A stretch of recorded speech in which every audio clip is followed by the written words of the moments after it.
El tema de hoy es disfunción eréctil. Es un tema que, si bien no es muy frecuente, pero más que todo por la situación de que un paciente que padece este problema no lo manifiesta fácilmente por la situación de temor, por la situación de vergüenza, etcétera. A veces se inhibe y evita ir a la consulta.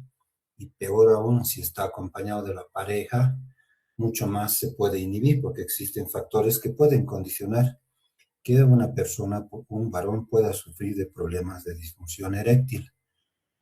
Para hablar de, para hablar de disfunción eréctil es importante recordar la anatomía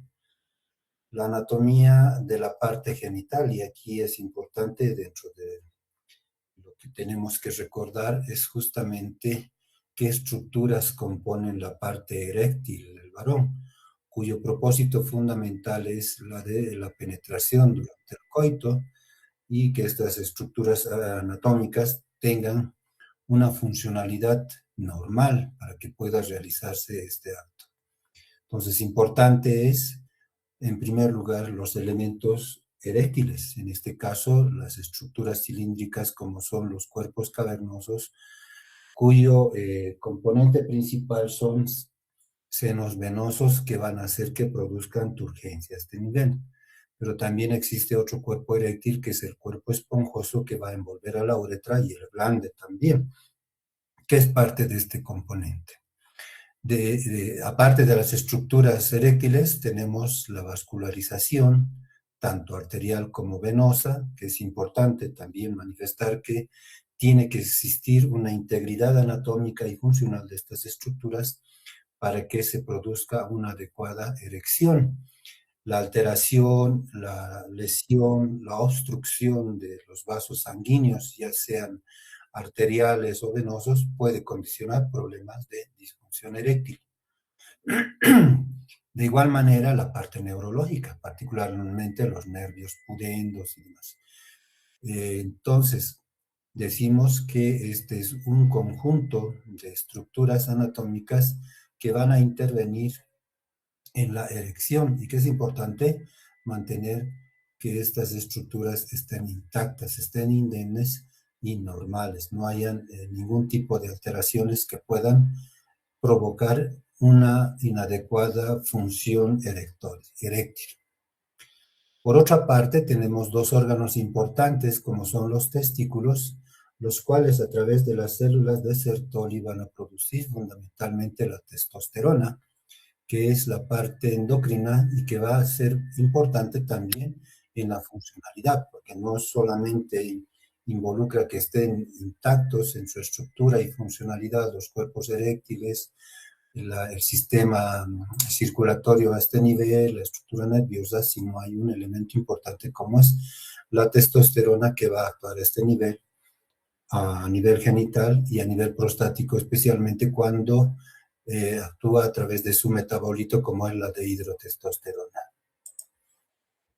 Entonces, recordando la anatomía y fisiología de la erección, decimos, en primer lugar, la estructura del pene. Hemos mencionado que son dos cilindros paralelos, son los cuerpos cavernosos que contienen tejido eréctil, la cual se va a llenar durante la erección fundamentalmente con sangre. Y hablamos también de igual manera del cuerpo esponjoso que rodea la uretra y también forma parte del glande.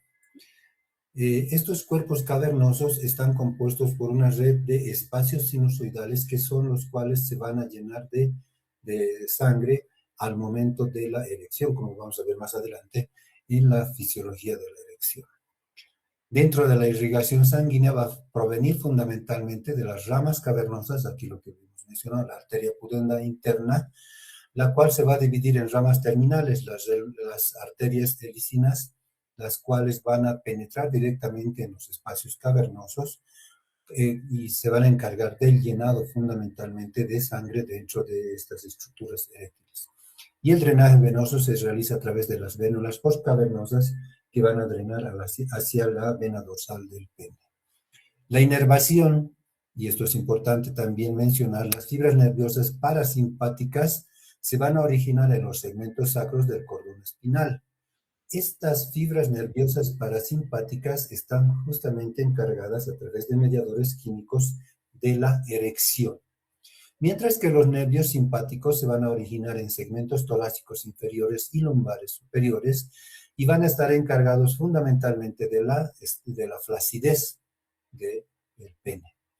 Los nervios cavernosos autonómicos regulan el flujo sanguíneo durante la erección. Entonces decimos que la erección es un proceso fundamentalmente neurovascular que va a ser influenciado por estímulos que vamos a mencionar más adelante. ¿Qué es importante para que se produzca una erección? Es fundamental el líbido o el deseo sexual que va a ser influenciado por diferentes estímulos, particularmente a nivel central, ya sea visual, mediante la visualización de una imagen o de una persona, ¿no es cierto?, que va a despertar un estímulo, particularmente la desnudez de la pareja.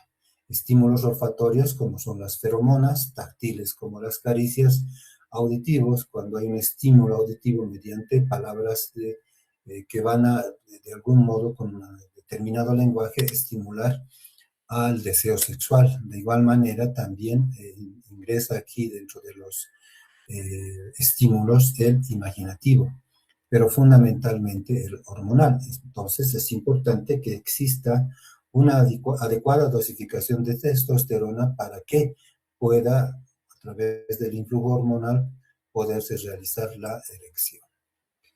Ahora, es importante que conozcamos también cuáles son las fases de la erección. La erección no solamente involucra un proceso de llenado vascular en los cuerpos cavernosos, sino que tiene que seguir unas determinadas fases para que llegue justamente a una erección plena. Habíamos mencionado, y hablando de la fase 1, que es la fase de la flacidez, hay un predominio del tono simpático. En esta fase, que es la fase de meseta, en la cual no hay de por medio ningún tipo de estímulo, cuando el varón está realizando cualquier actividad menos el deseo sexual, entonces va a haber un bajo flujo arterial y una contracción de la musculatura de los cuerpos cavernosos. La musculatura lisa de los cuerpos cavernosos se contraen condicionando la flacidez, que es el periodo más prolongado, digamos, del varón mientras no exista un estímulo. Cuando ya hay un estímulo, y aquí es bien importante recalcar lo que dice acá, el sexo siempre empieza en el cerebro.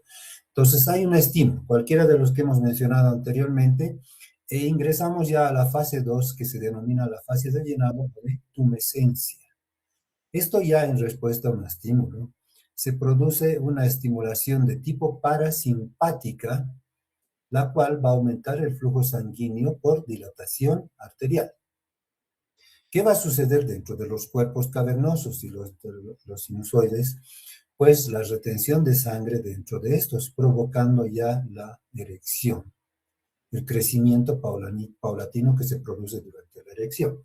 La siguiente fase es la de la erección completa, en la cual ya hay un llenado de sangre dentro de los cuerpos cavernosos, condicionando una expansión total del pene.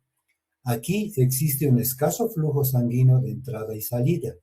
Todavía estos canales y estos puentes no están cerrados, vale decir que todavía existe flujo sanguíneo. Esto es en la fase de erección completa. Sin embargo, de persistir el estímulo sexual, particularmente cuando ya hay penetración, se produce la fase de erección rígida, también denominada fase de erección esquelética, vale decir que llega a una erección plena y dura, en la cual la presión intracavernosa está elevada y puede elevarse 3 veces la presión arterial normal que tiene la persona. Va a existir una compresión de los músculos en la base del pene, particularmente el músculo de Hohner y otros músculos que van a evitar de que haya un escape de la sangre proveniente de las venas de los cuerpos cavernosos. Entonces, para que se produzca una erección rígida o esquelética que hemos mencionado, se tiene que producir un cierre total del flujo arterial venoso. Entonces, ¿qué ocurre acá? Un atrapamiento de sangre. Todo esto va a ocurrir durante el coito, hasta que va a llegar a la fase de excitación plena, vale decir, al éxtasis, provocando o condicionando ya la llegada de la eyaculación, que es la fase quinta, en la cual se producen contracciones rítmicas de los músculos isquiocavernosos y bulbocavernosos que van a ayudar a propulsionar el líquido seminal que proviene de los conductos eyaculadores y de la secreción prostática. Entonces aquí se produce la eyaculación o eliminación del semen. Luego de haberse producido la eyaculación, llega la fase de tumescencia, que es la fase contraria a la fase de tumescencia, en la cual ya hay una vuelta al tono muscular después del orgasmo y hay un cese en la estimulación. Aquí, ¿qué se va a producir? En este caso ya hay un influjo simpático. Se produce una contracción arterial y la apertura de los circuitos venosos, particularmente para que se produzca un vaciado del contenido sanguíneo que hay en los cuerpos cavernosos, ¿no? Entonces, hay un escape progresivo de la sangre desde los cuerpos cavernosos a la circulación sanguínea sistémica. Entonces, estas son las fases por las cuales atraviesa la erección desde el periodo de flacidez hasta llegar a la eyaculación o al orgasmo mismo que se produce justamente porque condiciona la eyaculación. Entonces, vamos a decir que la erección es un fenómeno esencialmente vascular, pero que sin embargo también tiene un influjo neurológico. Hay un control central neurológico que va a estar condicionado también de igual manera por estímulos parasimpáticos y simpáticos. Aquí recalco, el tono parasimpático, el estímulo parasimpático es el que se encarga de la erección. Entonces, cualquiera de los estímulos que hemos mencionado envían mensajes al plexo sacro a través del hipotálamo y llegan fundamentalmente hacia los nervios del pene, el nervio dorsal, el esponjoso, el nervio cavernoso, etcétera, ¿no? Y se produce un arco reflejo. Cuando hay el estímulo, va a haber una mediación o un estímulo parasimpático para condicionar, como hemos mencionado, una erección. Y si no hay un estímulo sexual, el plexo sacro también va a enviar mensajes hacia el pene para que se produzca la flacidez. Aquí existe un estímulo mediado por la noradrenalina y un estímulo simpático que condiciona la flacidez. En el caso del parasimpático, el mediador químico es la dopamina a nivel central, ¿no? Tiene que haber esencialmente una situación prácticamente de estímulo y de ausencia de estrés o de ansiedad para que se produzca plenamente un estímulo sexual y pueda producirse la erección. Ahora, el control periférico, ¿qué ocurre a nivel del órgano diana? Hemos dicho que el nervio parasimpático, a través de estímulos de este mismo de estímulo parasimpático, se va a producir la erección. Y para que se produzca la erección es importante también mediadores químicos. Hay un estímulo parasimpático y entonces la acetilcolina estimula la producción de óxido nítrico. Esto es muy importante, la presencia del óxido nítrico para que se produzca determinados factores que van a condicionar la erección. Y también es importante tomar en cuenta este mediador químico para el tratamiento farmacológico que vamos a realizar en la disfunción eréctil. Entonces, ¿qué va a hacer el óxido nítrico? Estimular al GMP cíclico, ¿no? A partir del guanosina trifosfato, a nivel de la célula muscular. Este estímulo va a condicionar la cantidad, va a incrementar la cantidad de GMP cíclico a nivel de las células musculares lisas de los cuerpos cavernosos. Este GMP cíclico abre los canales de calcio y entra en las áreas de almacenamiento, particularmente a nivel del retículo sarcoplásmico. Una vez que se abren estos canales, Los elementos contráctiles que están presentes a nivel de la musculatura lisa ya no forman los puentes cruzados debido aquí a que no hay la disponibilidad de calcio. Entonces, ¿qué va a suceder con la célula? La célula se va a relajar condicionando la tumescencia propia de la erección. Este es el proceso por el cual a nivel periférico se produce la erección y que se llama la erección, ¿no? Propiamente, que va a condicionar la tumescencia a nivel de los cuerpos cavernosos. ¿Qué sucede en el estado de flacidez? Hemos dicho que hay un estímulo simpático y un mediador químico, en este caso ya la noradrenalina, que se va a unir a un receptor alfa-1 adrenérgico a nivel de la musculatura lisa de los cuerpos cavernosos. ¿Qué va a condicionar este mediador químico y el estímulo simpático? Una contracción del músculo liso. En el anterior caso condicionaba flacidez. En este caso condiciona contracción del músculo liso, condicionando la flacidez del pene. También existe, para que se produzca a nivel de la vascularización de las células o del cuerpo cavernoso, perdón, de las células endoteliales, estímulos mediados por prostaglandinas, especialmente la E2-alfa o la endotelina, que también interviene dentro del proceso vascular de la erección y de la flacidez. Entonces, ahora entrando ya al tema de disfunción eréctil, vamos a decir que la disfunción eréctil no es más que la incapacidad repetida de lograr o mantener una erección lo suficiente firme para llevar a cabo una relación sexual satisfactoria, vale decir, el coito.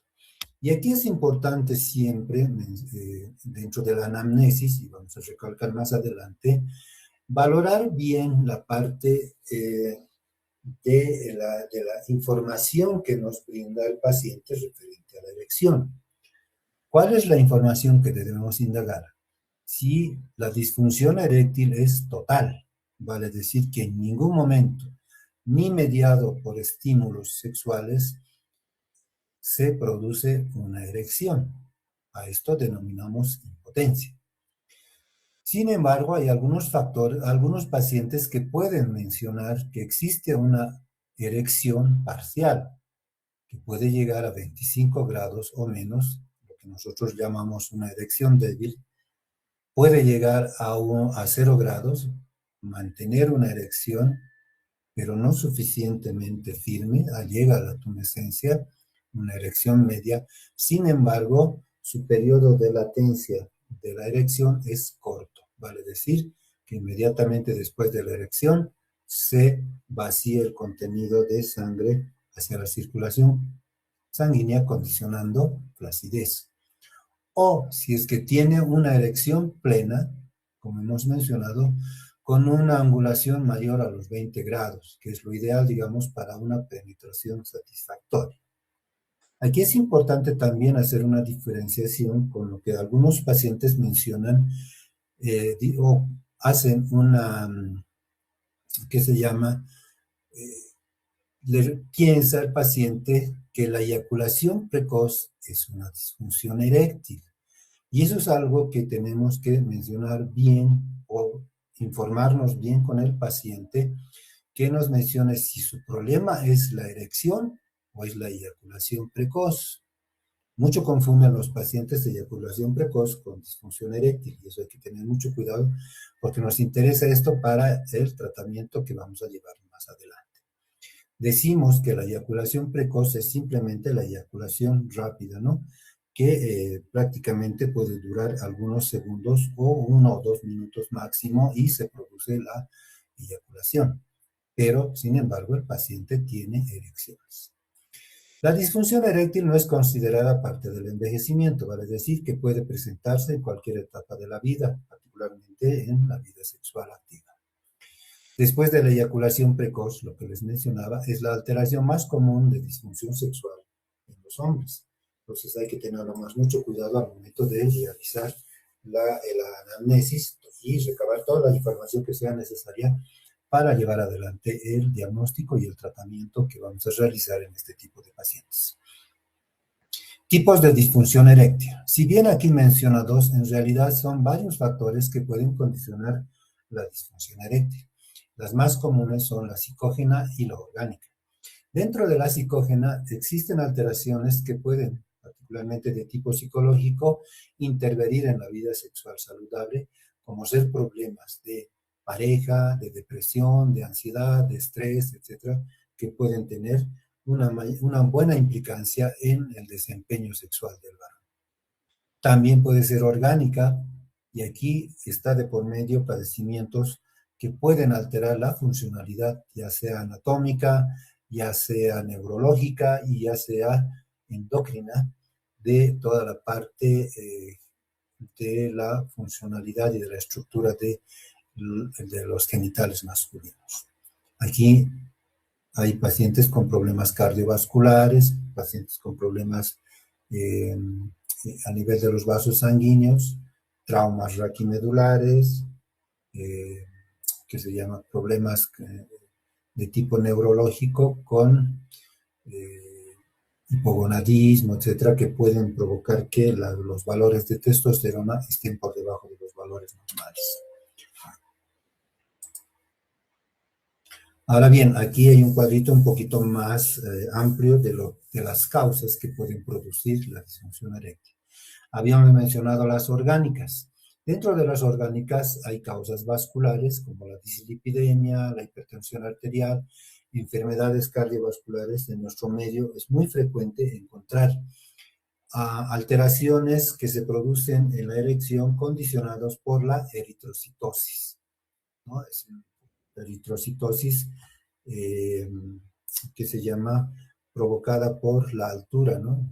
Hay pacientes que tienen valores de hematocrito por encima de 60%, por ejemplo. Esos pacientes pueden tener problemas de disfunción eréctil. También hablamos de causas endócrinas, y aquí es importante recalcar, la diabetes es una de las principales causas que produce disfunción eréctil en el varón.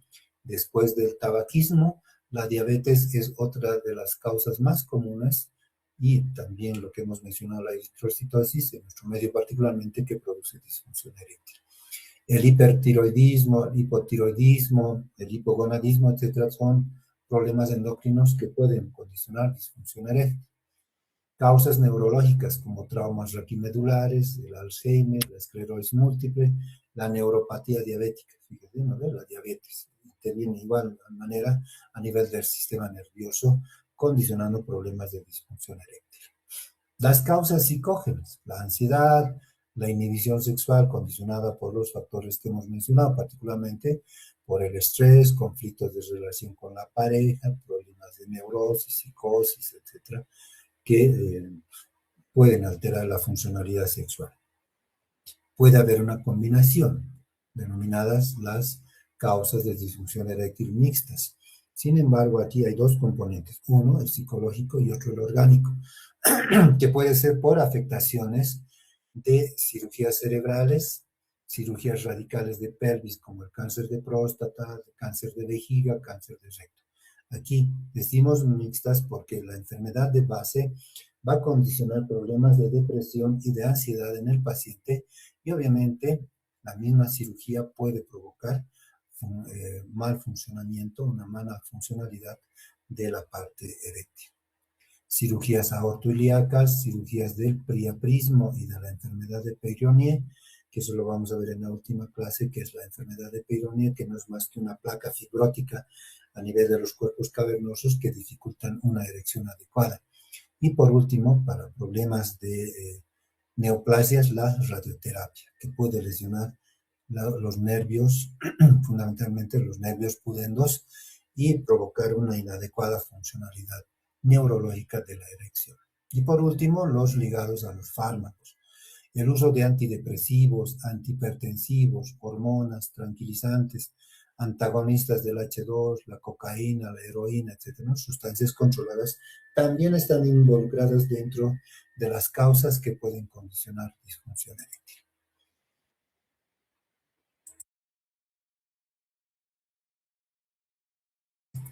Entrando ya al diagnóstico, para nosotros es importante el diagnóstico y la parte del diagnóstico es el diagnóstico clínico, ¿no? La anamnesis, hacer una adecuada eh, obtención de información que nos puede brindar el paciente. En algunos casos es importante que la pareja no esté presente, así el paciente va a poder desenvolver prácticamente toda la información que quiere brindar del problema que tiene, ¿no? Entonces, preguntar desde cuándo, en qué circunstancias, si la erección es total, es parcial, si hay erección y hay eyaculación rápida, etcétera, ¿no? Lo que hemos mencionado más antes. Dentro de la análisis también está el interrogatorio relacionado a los antecedentes patológicos que pueden estar en relación con los factores causales que condicionan la disfunción eréctil. Por ejemplo, la hipertensión arterial, la diabetes mellitus, recalco nuevamente, dislipidemias, enfermedades cardiovasculares, insuficiencia renal, hepática, enfermedades neuropsiquiátricas, etcétera, ¿no? Todos esos antecedentes son importantes para que nosotros los tomemos muy en cuenta para luego hacer el tratamiento. Antecedentes quirúrgicos, traumas raquimedulares, traumatismos cráneoencefálicos, traumas pelvianos, cirugías de pelvis, de colon, de próstata, etcétera, ¿no? Cualquiera de estas cirugías que pueden haber lesionado de manera iatrogénica, ya sea el sistema vascular o neurológico a este nivel. Antecedentes personales como el consumo de sustancias controladas, tratamientos farmacológicos y otros. Dentro del examen físico existen 4 pilares fundamentales que tenemos que evaluar al momento de realizar el diagnóstico clínico de un paciente con antecedentes de disfunción eréctil. Valorar el sistema urogenital, la anatomía y la integridad anatómica de la parte genital, testículos, escroto, pene, etcétera, ¿no? No tiene que haber ningún tipo de alteraciones a este nivel. Valorar también el aspecto neurológico, que no existan problemas a nivel del cráneo, de la columna vertebral, etcétera, ¿no? Que puedan provocar alteraciones neurológicas. Endocrinas. Es importante valorar los que hemos mencionado anteriormente, en los que nos interesa saber si existe o no un adecuado desarrollo y posteriormente a través de los estudios de laboratorio dosificar los niveles de testosterona y de gonadotrofina coriónica, que es lo importante solicitar. Pero también hay que valorar la parte del sistema vascular a nivel de los genitales masculinos. Entonces, en este aspecto, evaluamos el tamaño y la consistencia de los testículos y la presencia de placas induradas en el pene. A esto denominamos la enfermedad de Peyronie. Tamaño, consistencia de la próstata, tono del esfínter anal mediante el tacto rectal. Aquí el tono del esfínter anal nos marca la pauta si existe alguna alteración neurológica que puede estar condicionando atonías o hipertonías de ese nivel que pueden estar en relación con problemas no solamente de la parte genital, sino también de la parte esfinteriana de la uretra. Valorar el reflujo bulbocavernoso. El reflejo bulbocavernoso nos informa la indemnidad neurológica, ¿no? Si hay una adecuada contractibilidad de estos músculos, vamos a valorar si realmente existe o no una buena respuesta al estímulo. Evaluar la posibilidad de existencia de un cáncer prostático. Un paciente con cáncer prostático puede producir infiltración a nivel de los nervios pudendos y también a nivel de la vasculatura a nivel prostático y también a nivel de la vascularización que se genera a nivel de los cuerpos cavernosos por infiltración a este nivel. Entonces puede ser causa de disfunción eréctil. Entonces hay que realizar un adecuado examen físico que también tenga que ser realizado el tacto rectal. Ahora bien, ¿qué es lo que nos interesa dentro de también la solicitud de estudios en laboratorio? Tenemos que solicitar, ¿no? Un hemograma completo para ver si existe o no problemas de eritrocitosis, etcétera, o anemia, ¿no? Que pueden ser también factores causales. la funcionalidad, la creatinina, la glicemia, que es importante porque hemos mencionado que la diabetes es un factor importante de la disfunción eréctil. Dosificación de hormonas como la testosterona, la gonadotrofina coriónica, etcétera, ¿no? Nos interesa mucho también el PSA libre y total. Estos análisis son fundamentales que tenemos que solicitar al momento del diagnóstico laboratorial. Podemos solicitar además ecografías prostáticas, etcétera, que nos interesa mucho. Y en el aspecto neurológico, tenemos que solicitar una valoración por la especialidad de neurología para descartar algún problema a nivel del sistema nervioso central o periférico, ¿no? Entonces es importante esos estudios. Hablando ahora del tratamiento. Vamos a decir que existen diversos tipos de tratamiento para la disfunción eréctil. La más común y la más conocida es la terapia farmacológica que vamos a mencionar. Esto es a través de terapia, particularmente por vía oral y en algunos casos por inyecciones a nivel de los cuerpos cavernosos para mejorar la funcionalidad de la erección. Sin embargo, ante el fracaso de un tratamiento farmacológico, se puede recurrir a otro tipo de tratamientos, como por ejemplo la terapia de reemplazo androgénico cuando la causa de la disfunción eréctil es las alteraciones a nivel de la dosificación de testosterona. En estos casos, estimulamos para nivelar la testosterona a nivel sistémico. Se puede utilizar en algunos casos el uso de vacuums, que son aparatos al vacío y que pueden provocar erecciones, que en algunos casos pueden fracasar porque no mantiene de manera adecuada el llenado a nivel de los cuerpos cavernosos y entonces puede entrar fácilmente a la fase de tumescencia sin haber alcanzado en algunos casos el orgasmo correspondiente. Cirugías vasculares mediante shunts a nivel que se llaman de las arterias ilíacas, etcétera, se puede realizar anastomosis cuando la causa es de tipo vascular por problemas obstructivos a nivel de la circulación arterial, fundamentalmente a nivel de los cuerpos cavernosos. El quirúrgico, cuando todos los anteriores han fracasado, se realiza la colocación de implantes o de prótesis que van a provocar erección. Luego, si existe de por medio una causa de tipo psicógena y está condicionado por la pareja, en estos casos se realizan o se solicitan terapias psicosexuales y de parejas que tal vez en algún aspecto mejoran. Se ha visto en muchos pacientes que tienen este tipo de conductas o de comportamientos de la pareja y que inhiben el rendimiento sexual, mejoran con el cambio de pareja, ¿no? Entonces aquí justamente decimos que sí, evidentemente la causa ha sido el factor psicológico. Ahora bien, haciendo un resumen del tratamiento, mencionábamos la terapia de tipo farmacológica. En primer lugar, hablamos de inyecciones. Se pueden utilizar inyecciones directas hacia los cuerpos cavernosos mediante el uso de prostaglandinas, la prostaglandina 1-alfa, por ejemplo, que se la conocía como papaverina.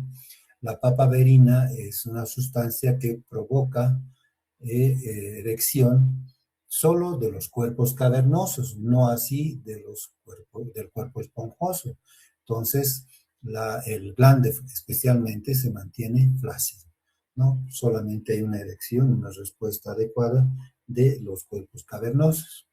Si bien este aspecto mejora la funcionalidad en cuanto se refiere al coito, pero no es un tratamiento muy efectivo al momento de que tenga que desarrollarse un coito y en algunos casos se produce el fracaso. Esta era una terapia que se utilizaba bastante hace unos 20, 30 años atrás, las inyecciones intraprostáticas o el uso de la prostadil, que es la misma sustancia, la prostaglandina alfa, en perlas, y estas perlas se las introducía a la uretra y se esperaba por lo menos unos 30, 40 minutos para que se produzca la erección, recalcando solamente de los cuerpos cavernosos.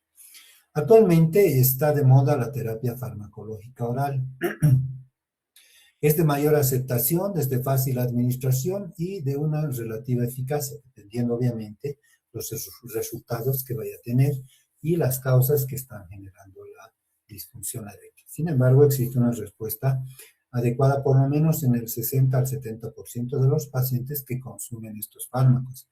Y aquí está justamente mencionar a sildenafil, al tadalafil, al vardenafil como fundamentalmente los principales fármacos de tratamiento para la disfunción eréctil y que actualmente se sigue utilizando con muy buena aceptación de los pacientes. Pero, sin embargo, no todos los pacientes con disfunción eréctil responden.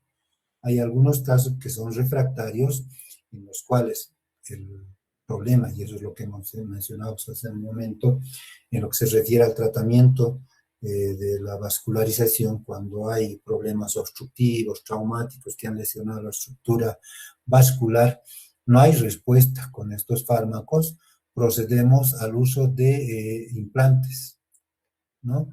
Estos implantes consisten en 3 elementos: el balón, la válvula y los cilindros que se introducen después de un legrado de los cuerpos cavernosos dentro de la albuginia de estos cuerpos, que cada momento que el paciente quiera tener una erección, tiene que insuflar este balón y cuando llega al orgasmo, aquí está la válvula para desinsuflar estos cilindros que han condicionado la erección.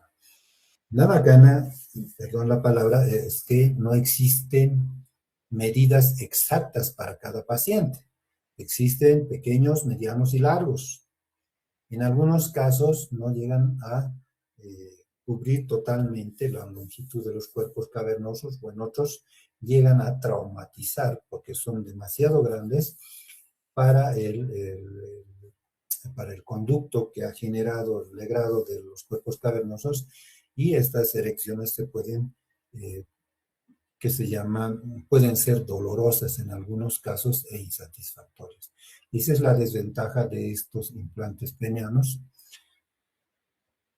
que actualmente también están de moda, ¿no? Son los denominados bombitas, ¿no? Las bombitas que se utilizan para... Esas son los implantes flexibles. Hay también los implantes rígidos, en los cuales no existe ni el balón ni la válvula, solamente es el cilindro que es rígido.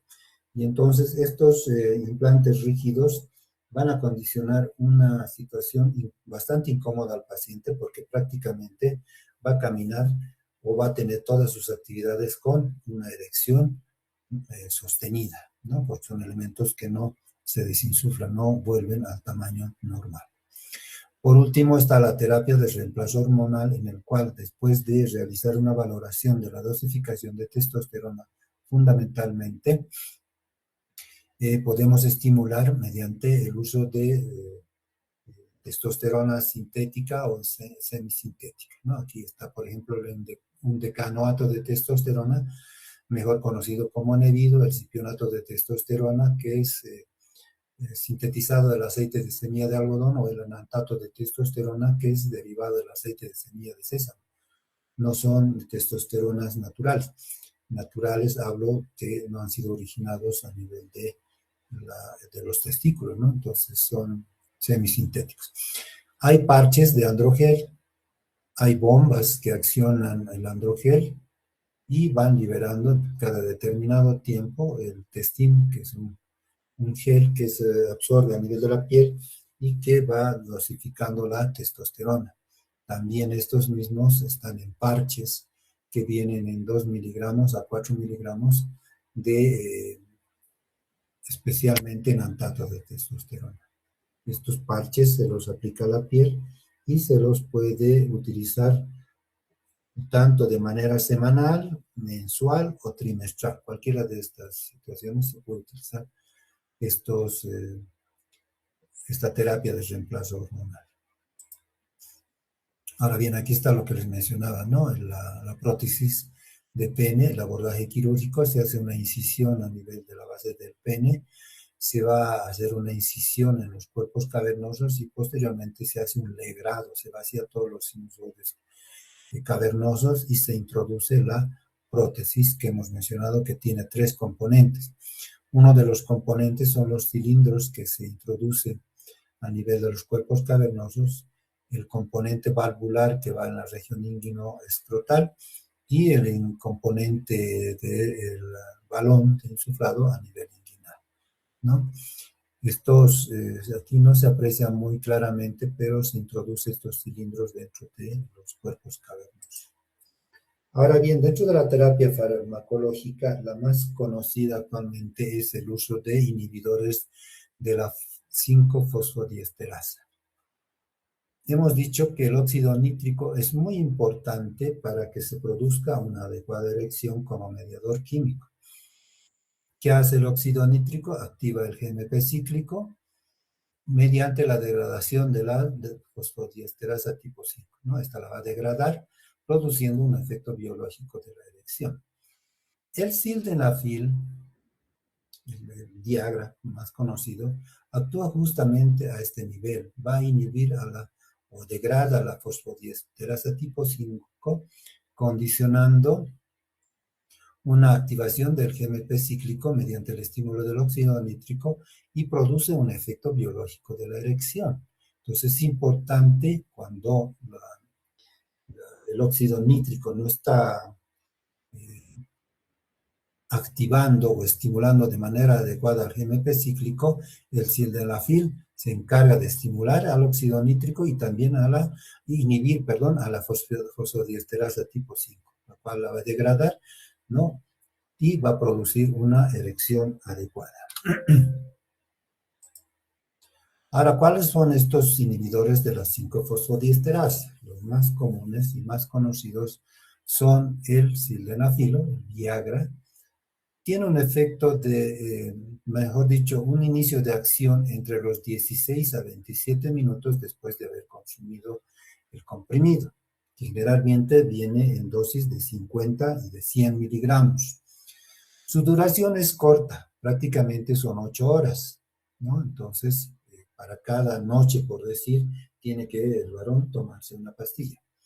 ¿Cuáles son los efectos adversos que son comunes dentro de los tres inhibidores?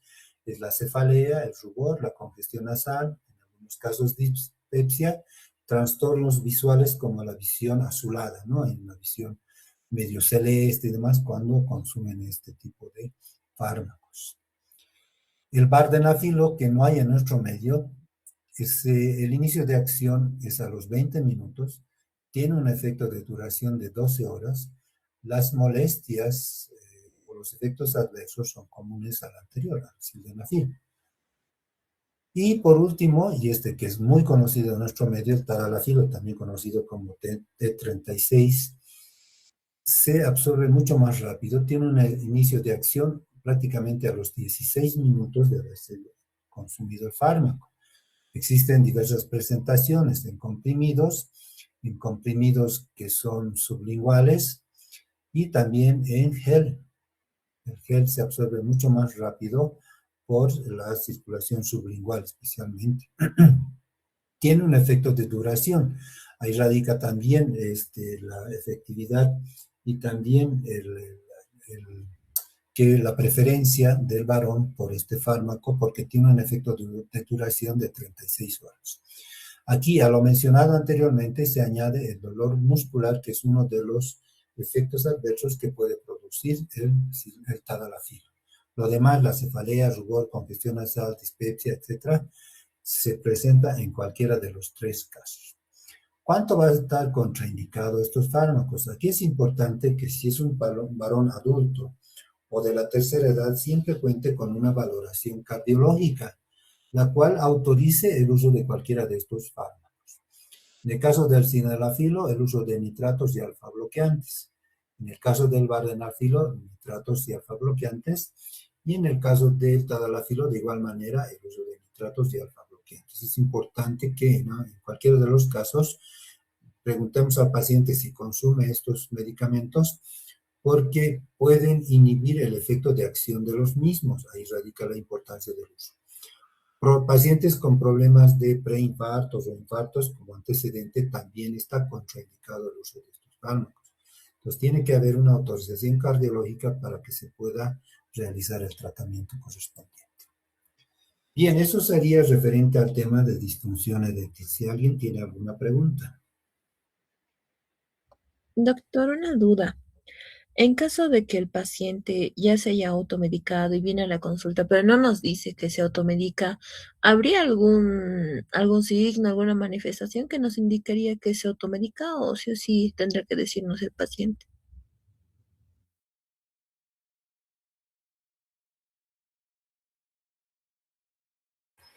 Hola, un favorcito, ¿puedes aumentar tu volumen? No te escuché muy bien. Eh, ok. Mi pregunta era, en caso de que el paciente ya se haya automedicado tal vez una o más veces, por ejemplo, con sildenafil, ¿habría algún dato en el examen físico como un signo o alguna manifestación que nos indicaría que se automedica o sí tendría que decirnos el paciente? Generalmente el paciente no te va a decir qué efectos ha tenido. Eso es producto de la anamnesis que vas a realizar. Lo que tú mencionas es bastante frecuente, la automedicación. Hay pacientes que vienen a la consulta y te dicen, doctor, yo ya he tomado, por decir, Viagra, no me ha hecho nada y quisiera que me cambie de tratamiento. Haces la prueba con tadalafilo, en algunos casos puedes responder, pero hay algunos pacientes que son refractarios a estos fármacos, entonces ahí tienes que investigar si el problema es neurológico, si el problema es vascular o algún otro tipo de alteración que esté evitando de que el efecto del inhibidor sea el adecuado. Ocurre. Pero es muy común, y eso vas a encontrar en la consulta, que el paciente ya se automedica, ni siquiera sabe su antecedente cardiológico y empieza a consumir. Ahora, es difícil que tú clínicamente detectes si el paciente está consumiendo el sildenafil. Generalmente eso lo usan para la relación sexual, no precisamente para ir a la consulta. Pero puedes ver rubicundez en algunos casos, puedes tener una disfonía, no confundan el caso con el mío, porque yo tengo una disfonía de otro origen, pero lo más llamativo es una rinitis, ¿no? Pacientes que vienen con rinitis y que refieren problemas de disfunción eréctil, es muy probable que estén consumiendo cualquiera de estos inhibidores. Está bien, doctor, muchas gracias. ¿Alguien más?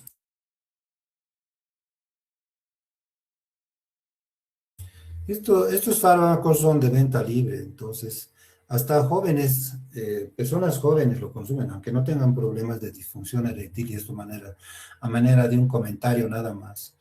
Las personas jóvenes lo consumen porque normalmente existe en una relación sexual, por decir en una noche, un periodo de latencia entre una erección y otra erección que puede variar de 30 a 45 minutos en cada una.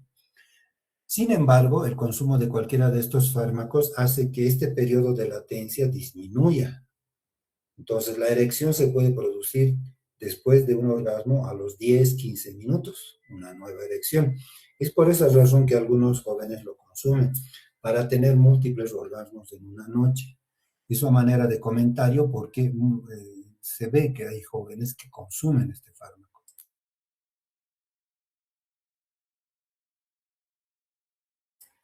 Bien, si no hay más preguntas, muchísimas gracias por su presencia. Les agradezco mucho el interés que le han puesto a esta clase. Muchas gracias y nos